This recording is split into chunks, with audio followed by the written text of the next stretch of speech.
I stared at the text for a long time, the words blurring against the screen. You're not invited. We don't want you there, my own family.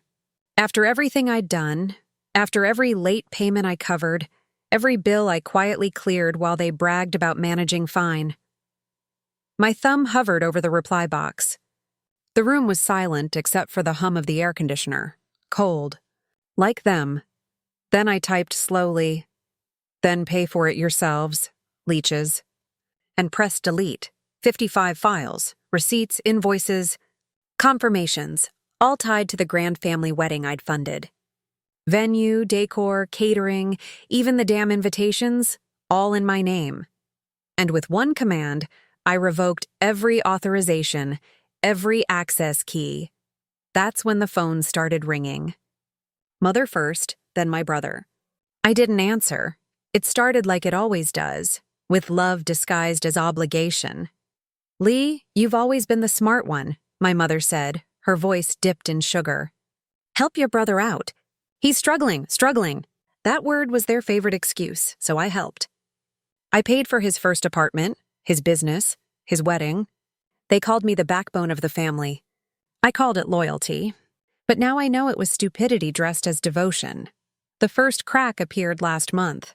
My brother's fiancé slipped, accidentally mentioning your brother's generous gift at the rehearsal dinner. "What gift?" I asked. She froze. "The honeymoon villa," she muttered. "Didn't he tell you he paid?" He hadn't, because he hadn't paid. I checked later that night. The transaction came from my account, processed by my email.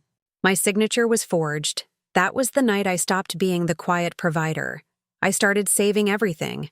Call logs, transactions, fake invoices they'd sent for approval.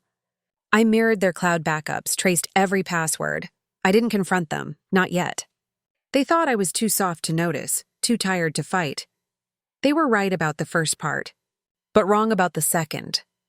I found the message thread on my brother's phone backup, a conversation between him and my mother. He won't find out. Just act grateful. He's too busy with work. He never checks. By the time he knows, it'll be too late. Too late for what? Then the wedding planner's email confirmed it. All bookings were under my corporate card. They'd used me to fund everything, and now they didn't want me there. That was their mistake. Not betrayal, that's human. But arrogance, that's unforgivable. I didn't scream. I didn't confront.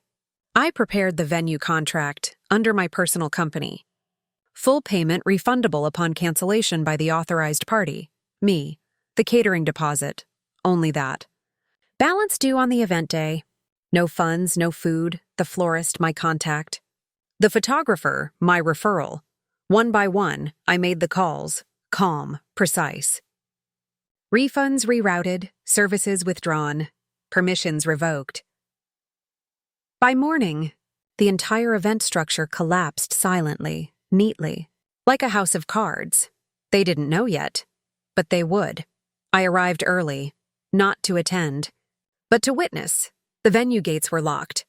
The manager stood outside, arms crossed, refusing entry. The caterers didn't show. The band arrived, demanded payment up front, then drove off when they didn't get it. Chaos bloomed. My brother's voice cracked through the air, loud, panicked. "Call him. He'll fix this," Mother glared at him. "He won't," she hissed. Not after that message. I stood by my car, watching from a distance, dressed in the same black suit I'd worn the day Father was buried. The last day I thought family meant something. He saw me. Rushed toward me like a drowning man reaching for shore. "Please," he said. "You can't just stand there." "I can," I said quietly. "And I will. What do you want?" I smiled. I wanted honesty, but I'll settle for silence. He blinked, confused. Then I stepped closer. "Everything you own, the business, the apartment, even the wedding, was built on my name, my money, my trust. You took my place long before today. Enjoy it while it lasts." He didn't understand, not yet, that I'd already reported the forged signatures, revoked every shared account, and frozen the business funds. By evening, his company would be under audit. I leaned in, my voice calm. You wanted to cut me out. You just did. From your lives, your finances, your futures. Then I turned, leaving him standing there as the rain began to fall.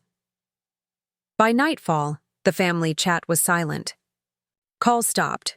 Messages unsent. I poured a drink and opened my laptop. The notification flashed. Account access terminated. Their empire, the one they built on my name, was gone. I didn't smile. I didn't need to, because revenge doesn't always come with noise. Sometimes it's quiet, like the sound of deletion, of doors locking, of people realizing too late that you were the foundation they stepped on. I leaned back, watching the rain slide down the window. They found out who took me.